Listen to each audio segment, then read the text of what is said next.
sadaka.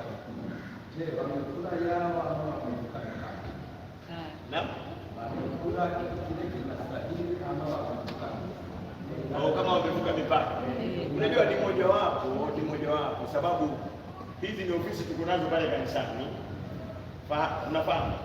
Lakini hizi kanuni tunazozifundisha kama tutaenenda nazo kwa njia ya sawa sawa, amen, sadaka itaangukia mahali pake pa sawa. Amen.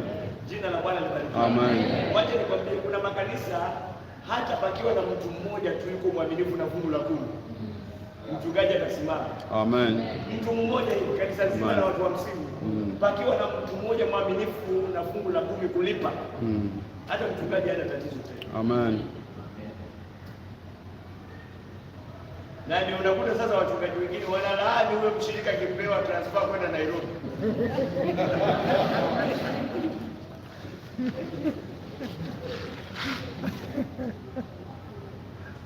Jamani, tuko pamoja.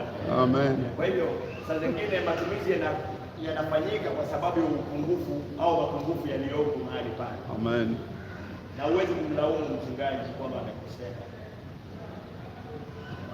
Maana tumesema ya kwamba kuna watu wanapenda nyumba ya Mungu kuliko baba wa hiyo nyumba.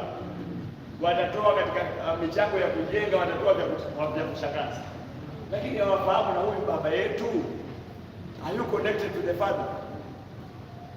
Tuko pamoja. Sasa katika haya mafundisho turudi katika ile tamaduni, vile ile taswira, ile picha, ile ramani, blueprint of God himself, the way he wanted the church to be built and to be run. And I'm telling you, ulimwengu utashangaa tukianza haya. Na waje niwapatie siri moja, na haiko mbali na sitakwenda kwa undani. Ni taifa la Israeli. Unajua, the majority of millionaires in the world are Jew.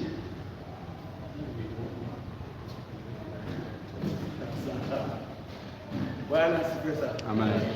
The majority of millionaires in the world are Israelites. Wayahudi. Ukisikia watu wako superpower, wale maengineer ambao wanajenga hizo maatomic ya Jew.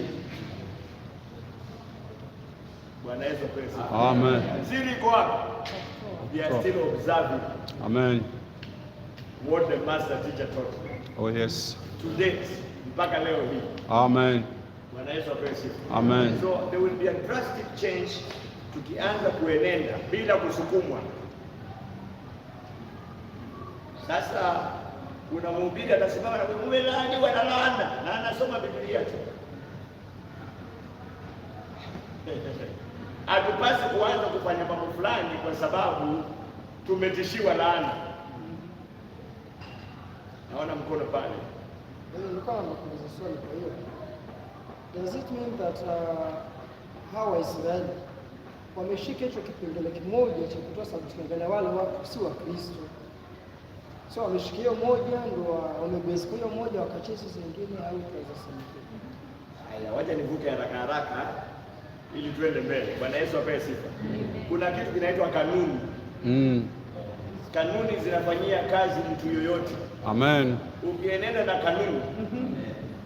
Oh yes. Kanuni ya gravity ni kwamba ukiruka hivi lazima utafanya nini? Utashuka.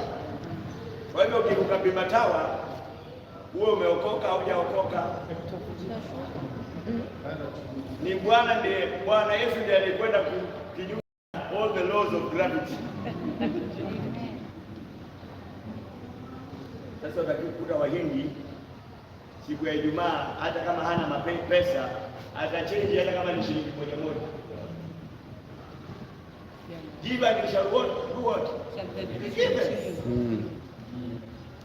Sasa wana wa giza wamekuwa na hekima kuliko wana wa nuru. Kutoa pesa kwenye, ndio nasema kutoa pesa kwa mlokole ngumu kuliko kutoa pepo kwa ile ile panga.